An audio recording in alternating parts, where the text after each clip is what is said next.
What is down, everybody? It's your main course, Little Pancake. Welcome back to another video.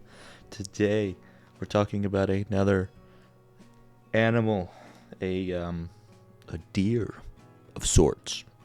I tell you. Today, we will be talking about the Visayan spotted deer. A little deer with spots. Pretty difficult to comprehend based on the name. It's a very confusing name. Not descriptive whatsoever. That's what we're doing today. So sit back, relax, get yourself some popcorn, some butter. Yeah, just get yourself a stick of butter. That's what I usually do. Just gnaw on a stick of butter. It's good for your cholesterol. So, the Visayan spotted deer, also known as the Philippine spotted deer, which is a little hint on where this animal is from, and Prince Alfred's deer. I don't know what Prince Alfred had to do with this. In all of my research, I did not find anything about Prince Alfred, so I don't know how he got his name attached to this fellow. It is a endangered deer species. It's primarily nocturnal, so it's a nighttime dweller. It's a deer of the night. It fights vampires and stuff. And it is found on the rainforests in the islands of Panay, and Negros in the Philippines. Don't know if I pronounced either of those right, but I'm trying my best here. It was once found among many other islands. It is one of only 3 endemic species of deer in the Philippines, which makes sense, because the Philippines are a bunch of islands, so having a lot of different deer on an island isn't very likely. So I get it. Their diet consists mainly of grass, leaves, and buds. Not like the way we're buds, but like things that are about to be flowers and fruits and such. Despite being quite a small deer, which we will talk about their dimensions here in a second, the Visayan deer is actually the largest species of Philippine deer. So once again, I think that comes back to being on the islands. There's not much room for big creatures, But so how big are they? Well, adults are 49 to 51 inches long from the tip of their head to the base of their tail. That's 125 to 130 centimeters. They are 28 to 31 inches tall up to the shoulder height, not counting like their neck poking up. That's 70 to 80 centimeters. And then they can weigh anywhere around 88 to 132 pounds. So 40 to 60 kilograms. So yeah, they are not a very big deer. I mean, living in the eastern coast of the United States, the white-tailed deer is really the only deer around here. And it's a little bit bigger than that. Not that much bigger, to be honest, but it is bigger for sure. And those are all measurements for adults. They have a distinctive A pattern of beige spots in a dark brown coat, which the A pattern was not clear to me when I was looking at pictures. Maybe you'll catch on.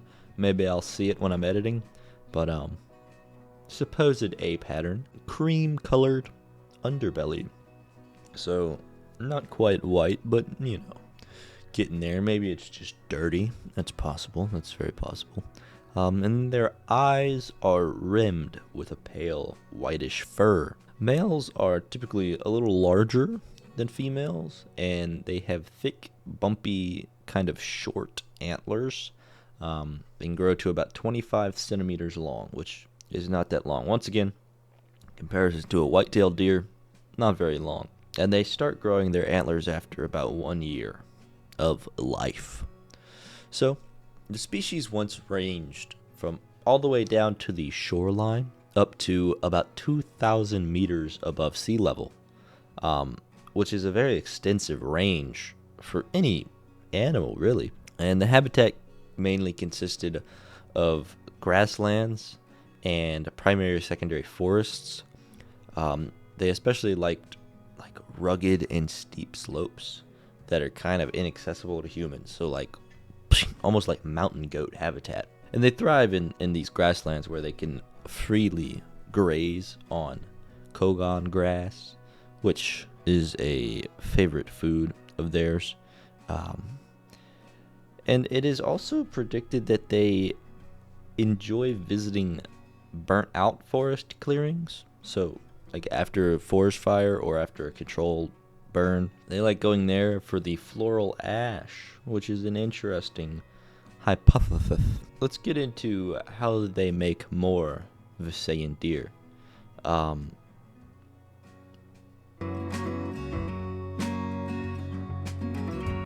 They have no specific mating season, which is odd. So they breed year round. They haven't been able to find a pattern, I suppose. In order to attract females, males use a kind of a roar of a call, kind of not like that, but you get the idea. So that's used to attract females, maybe to assert dominance over other males as well.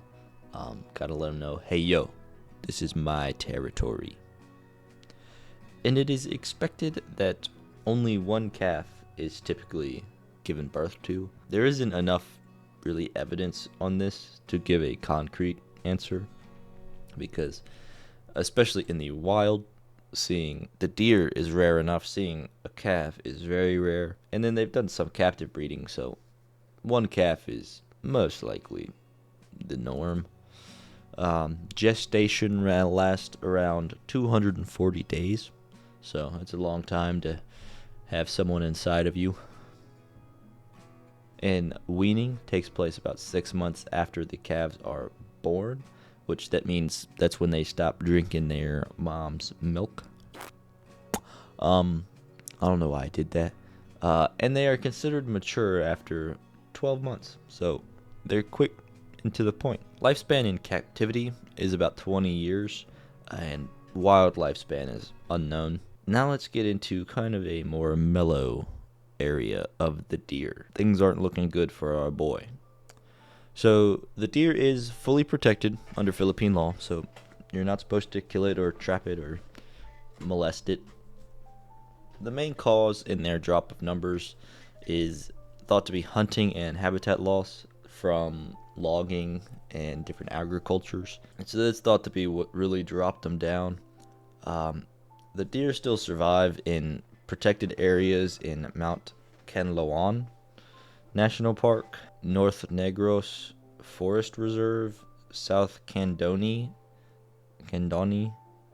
and West Panay Mountains. So they've still got a few areas that they're thought to be living in. The Philippine Spotted Deer Conservation Program was set up in 1990 to help with the conservation of the species. They have been working on figuring it out. There are some captive Visayan deer in the Mariit Conservation Center in Panay. There are 2 breeding centers around Negros, and then there are multiple European zoos that have Visayan spotted deer.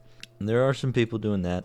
The Silliman University Mammal Conservation Program has been involved in captive breeding programs since 1987, so they've been working to try to increase the deer's numbers through breeding. But some of the deer bred in the program have been successfully released back into the wild, and in 2013 there were reports of sightings of the deer in the southern Candoni region, which would indicate that captive breeding releases have been somewhat successful, which that is a very good sign.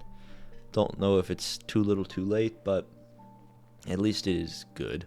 Now, I mentioned hunting before as one of the reasons that they were going down.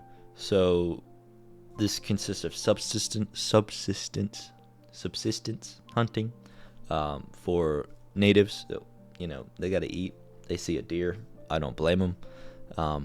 Venison sale and trapping for the pet trade have contributed to the dwindling numbers, which I don't know who has a deer as a pet. That's odd. I mean, going to the pet store and buying a deer would be odd, I feel. Also, a potential problem is crossbreeding with the Philippine brown deer, and this has been observed in captivity, but it's not supposed to be likely in nature. They don't predict it to happen in nature. It would be a problem if it did happen, because the Philippine brown deer is better off than the Visayan spotted deer. So if they start interbreeding, likely the Philippine brown deer would their genes would almost take over in a sense and weed out the Visayan spotted deer entirely with hybrids. Their population's also heavily fragmented, which does not help with recovery approaches. It's estimated to only inhabit 5% of its original range, which is nothing. I mean, it's like this much. It is listed on the IUCN Red List as endangered. It's been listed twice for some reason. It was listed in 1994 and then delisted. And then they were like, oh crap, we messed up. And then they listed it again in 1996. And when they did this, the estimate number of deer in the wild was 2,500 mature deer. And since then, it is dropped to an estimate of about 300, which is quite the downfall. Thinking of all this, the chances of survival for this species is looking bleak. It does not show signs of popping back up, and they were thought to be extinct for quite some time, actually, until 2009. A group of scientists found footprints and droppings in the North Negros National Park, and that led them to estimate about 300 deer surviving on that island. And that's where our current estimate is, to be honest. That was the first evidence of living wild Visayan deer in 10 years. So, think about how many people live in the Philippines and travel to the Philippines, and so the scientists out there doing work in the Philippines. Like, there's a lot going on, and took them 10 years between sightings. That's not great. But in 2012, the first photos of the deer in the wild were taken with camera traps, so that's cool. And that might be a good sign, sightings in 2009 and then 2012. That's less than 10 years. So they might be coming back. If you want my opinion, I think it's too little too late. It really is a shame, but they are in dire straits, and it would cost a lot of money to get them back to a stable population. I don't see it happening. So appreciate the deer while it's here. Look at some pictures, tell your friends about it. So yeah, ladies and gentlemen, that is the Visayan spotted deer. An interesting species, a species that we might not have around for much longer. So appreciate while it's there. I hope you guys enjoyed learning about this species. I sure did. I think it's a really cool species. Just a chill deer, really. I mean, nothing insane going on. Just kind of a deer trying to make it in today's economy. It's not easy. It's not. But so yeah, that's about all I got. Drop a comment, letting me know what your thoughts are on the deer. Do you think it's gonna make a comeback? Do you think a miracle will happen, and a new population will be found, and things will be looking up? I hope you do. I hope you have hope. But thank you so much. Smash the like button, subscribe. Make sure you tell the people that you love in your life that you love them. Make sure you help those who need your help. And just be a good person. Be kind. And try your best. Thank you so much for watching. Have a wonderful rest of your day. And I will see all of y'all later.